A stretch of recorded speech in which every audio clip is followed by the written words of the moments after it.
ઓમ નમો ભગવતે વાસુદેવાય। મિત્રો, આજે આ વિડીયોમાં આપણે સાંભળીશું ભગવાન શ્રી કૃષ્ણની જન્મકથા। હિન્દુ પૌરાણિક કથાઓ અનુસાર કૃષ્ણ ભગવાન વિષ્ણુના 10 અવતારોમાંના 8મા અવતાર હતા, જેનો જન્મ દ્વાપર યુગમાં થયો હતો, જે વર્તમાન હિન્દુ બ્રહ્માંડ વિજ્ઞાનના 3જા યુગમાં થયો હતો। એક સમય હતો જ્યારે ધરતી માતા પાપી રાજાઓના શોષણથી થાકીને દુઃખી થઈ ગઈ હતી। દુઃખમાં પીડાતી ધરતી માતા ગૌ માતાનું સ્વરૂપ ધારણ કરીને બ્રહ્માજી પાસે પહોંચી અને તેની પીડા દર્શાવી। બ્રહ્માજી ધરતી માતાને લઈને શિવજી અને પછી વિષ્ણુલોક પહોંચ્યા, જ્યાં વિષ્ણુલોક શેષ શૈયા ઉપર બિરાજમાન હતા। બધા દેવતાઓ પણ ત્યાં ઉપસ્થિત હતા। દેવતાઓએ પ્રાર્થના કરી કે હે નારાયણ, તમે જ સૃષ્ટિના રક્ષક છો, દુષ્ટોનો નાશ કરીને સજ્જનોની રક્ષા કરો। આ સાંભળી ભગવાન વિષ્ણુએ શાંત સ્મિત સાથે કહ્યું, હે દેવતાઓ, ચિંતા ન કરો। દુષ્ટોનો નાશ કરવા અને ધર્મનું પુનઃસ્થાપન કરવા હું પૃથ્વી ઉપર યદુવંશમાં અવતાર લઈશ અને મથુરામાં રાજા વસુદેવ અને દેવકીના ઘરે હું શ્રીકૃષ્ણના સ્વરૂપે જન્મ લઈશ। આ બાજુ મથુરાનો રાજા કંસ જુલ્મી હતો।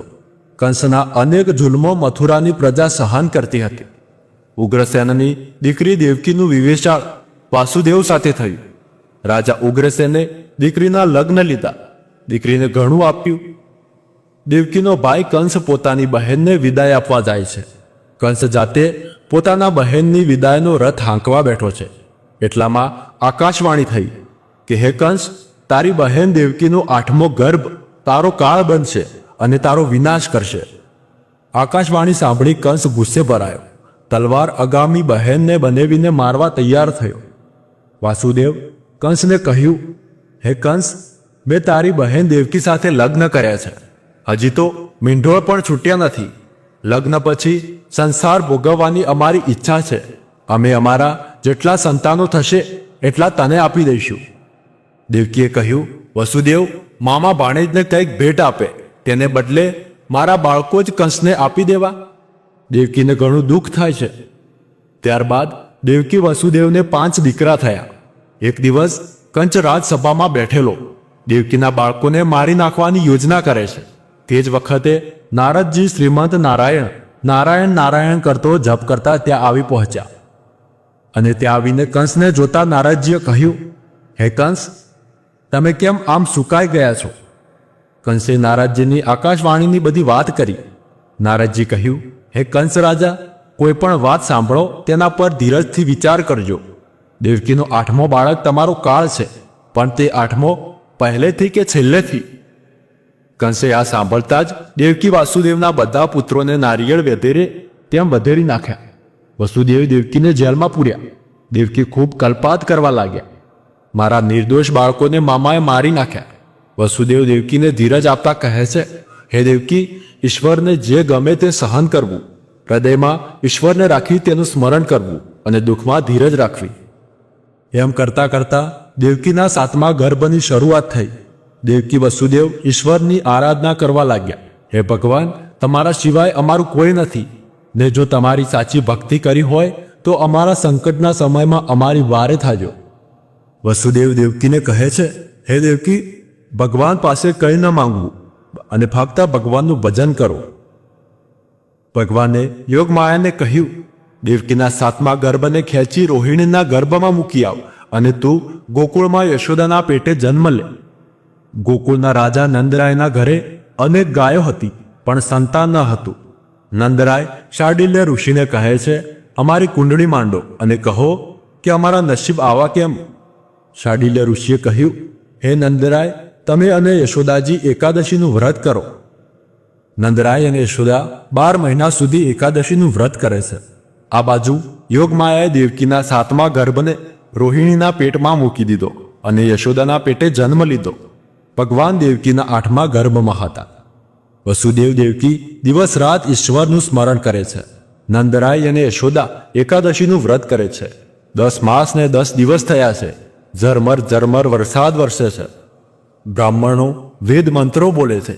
જેલના ચોકીદારો યોગ નિંદ્રામાં પડ્યા છે। શ્રાવણ વદ 8મને બુધવારે રોહિણી નક્ષત્ર રાત્રે 12 વાગ્યે મથુરાની જેલમાં પરમ કૃપાળુ પરમાત્મા ચતુર્ભુજ સ્વરૂપે પ્રગટ થયા. વસુદેવ દેવકીએ ભગવાનને સાષ્ટાંગ પ્રણામ કર્યા. હે પ્રભુ, આપ આપનું ચતુર્ભુજ સ્વરૂપ સંકેલી લો. ભગવાન કહે છે, વસુદેવ દેવકી, 3 જન્મથી તમે મારી આરાધના કરતા હતા. જ્યારે તમે અતિથિ અને કશ્યપના સ્વરૂપે હતા ત્યારે તમારે ત્યાં વામન સ્વરૂપે મેં જન્મ લીધેલો. 5 વર્ષની ઉંમરે માતા પિતાનો ત્યાગ કરી ઈશ્વર આરાધનાના અર્થે ચાલી નીકળેલો. આજે તમારી આશા પૂરી કરવા હું તમારા બાળક તરીકે આવ્યો છું. હું મારું ચતુર્ભુજ સ્વરૂપ સંકેલી બાળ સ્વરૂપ ધારણ કરું છું. જુઓ, સામે કરંડિયો પડ્યો છે, તેમાં મને મૂકી ગોકુળ લઈ જાઓ. ત્યાં યશોદા માતાને દીકરી જન્મી છે, તેને લાવી મારી જગ્યાએ મૂકી દેજો. પરમ કૃપાળુ પરમાત્માએ ચતુર્ભુજ સ્વરૂપ સંકેલી લીધું અને બાળ સ્વરૂપ ધારણ કર્યું. પછી વસુદેવે બાળકૃષ્ણને કરંડિયામાં મૂક્યા, પીળું વસ્ત્ર ઓઢાડ્યું, ચુંબન કર્યું અને માથા ઉપર કરંડિયો મૂકી જેવા નીકળ્યા કે જેલના દરવાજા આપોઆપ ખુલી ગયા. પહેરેદારો યોગ નિંદ્રામાં પોઢી ગયા. ઝરમર વરસાદ વરસતો હતો. શેષનાગે બાળકૃષ્ણ પર છાયો કર્યો. મહારાણી યમુના બાળકૃષ્ણના ચરણ સ્પર્શ કરવા જોર જોરથી ઉછળવા લાગ્યા. વસુદેવ યમુનાજીમાં ઉતર્યા. બાળકૃષ્ણના જમણા પગના અંગૂઠાને મહારાણી યમુનાએ સ્પર્શ કરી લીધો. ધીમે ધીમે યમુનાનો વેગ શાંત થયો અને વસુદેવને યમુનાજીએ માર્ગ કરી આપ્યો. વહેલી સવારે ધીમે ધીમે વસુદેવ ગોકુળ પહોંચ્યા. યશોદાના પડખામાં સૂતેલી દીકરી સ્વરૂપ યોગમાયાને લઈ તેની જગ્યાએ બાળકૃષ્ણને મૂકી વસુદેવ મથુરા પાછા આવી ગયા. મથુરા આવી યોગમાયાને દેવકીના પડખામાં મૂકી દીધી. ત્યાર પછી ચોકીદારો જાગીને કંસને ખબર આપી કે દેવકીએ દીકરીને જન્મ આપ્યો છે. ત્યાં તરત જ કંસે આવીને યોગમાયાને 2 પગથી પકડી પથ્થર ઉપર પછાડવા જતો હતો. ત્યાં જ યોગમાયા આકાશમાં જઈ પહોંચી અને કંસને કહેતી ગઈ, હે કંસ, તારો વેરી તો ક્યારનો કોઈના સ્થળે જન્મી ચૂક્યો છે. આ બાજુ ગોકુળમાં નંદરાયના ઘર આગળ દૂધના ગળા લઈ ગોવાળિયાઓ બાળ જન્મની વધામણીની રાહ જુએ છે. યશોદાની બહેન બહાર આવી અને નંદરાયને વધાઈ આપી અને કહ્યું, લાલો ભયો છે. નંદરાયના ગળામાં મોંઘી માળા હતી, તે યશોદાની બહેનને આપી દીધી તથા વિદ્વાન બ્રાહ્મણોને બોલાવી નાળ છેદની વિધિ કરાવી અને પુત્રના જન્મની ખુશાલીમાં નંદરાયે બ્રાહ્મણોને ગાય દાનમાં આપી. આખા ગોકુળમાં જાહેર થઈ કે નંદરાયના ઘરે યશોદાના પેટે લાલાનો જન્મ થયો છે. તે આખું ગામ ગોકુળધામ ગાંડું થયું છે. તે જોર જોરથી ગાય છે, નંદ ઘેર આનંદ ભયો હે, જય કનૈયા લાલ કી. ભગવાન બાળકૃષ્ણનો જન્મ થયો. શ્રી કૃષ્ણના જન્મથી આખું ગોકુળ ગામ ગાંડું થયું છે. લાખો ગાયોના માલિક, અઢળક સંપત્તિ, છતાં નંદરાયના ઘરે આજ દિન સુધી શેર માટીની ખોટ હતી. ભગવાન બાળકૃષ્ણના જન્મથી નંદરાય યશોદાના આનંદની સીમા ન રહી. એક દિવસ માતા યશોદા પાસે એક સર્પધારી બાવો આવ્યો. યશોદા માતાને કહે, હે માતા, મારે તમારા લાલાના દર્શન કરવા છે. યશોદા મનોમન વિચારવા લાગ્યા કે આ બાવાને જોઈ મારો લાલો ડરી જશે. તેથી નંદરાયને કહ્યું, બાળ જન્મનો ઉત્સવ મનાવવા ઋષિ આવે છે, એમને દક્ષિણા આપી દો. ત્યારે બાવો કહે છે, માં, મારે દક્ષિણા નથી જોઈતી, મારે તો લાલાના દર્શન જ કરવા છે. અંદર બાળકૃષ્ણ રડવા લાગ્યા. માતા યશોદા ઘણા વાના કરે છે, પણ કનૈયો છાનો રહેતો નથી. બાવાજી કહે છે, બાળકને અહીંયા લાવો, મારી પાસે બાળકને છાનો રાખવાનો મંત્ર છે. યશોદાજી કહે છે, બાવાજી તમે દૂર ઊભા રહો, હું બાળકને લઈને આવું છું. બાવાજી પણ રડવા લાગ્યા. બાળક બાવાજીને જોતા જ હસવા લાગ્યું. બંને હસ્યા. બાવાજી બીજું કોઈ નહીં પણ સાક્ષાત શિવજી હતા. ઠાકોરજીના બાળ સ્વરૂપના દર્શન કરવા માટે આવ્યા હતા. હરિ અને હર મળ્યા, સાથે રડ્યા અને સાથે હસ્યા. આ બાજુ મથુરામાં કંસે વિચાર કર્યો, મારો વેરી જન્મી ચૂક્યો છે, તો આજે મારા રાજ્યમાં જન્મેલા તમામ બાળકોને મારી નાખો. આજે 14 હતી, બાળ કનૈયાની છઠ્ઠી હતી અને વિધાતા આજે લેખ લખવા માટે આવવાના હતા. અનેક પ્રકારની તૈયારીઓ ગોકુળમાં થઈ રહી હતી.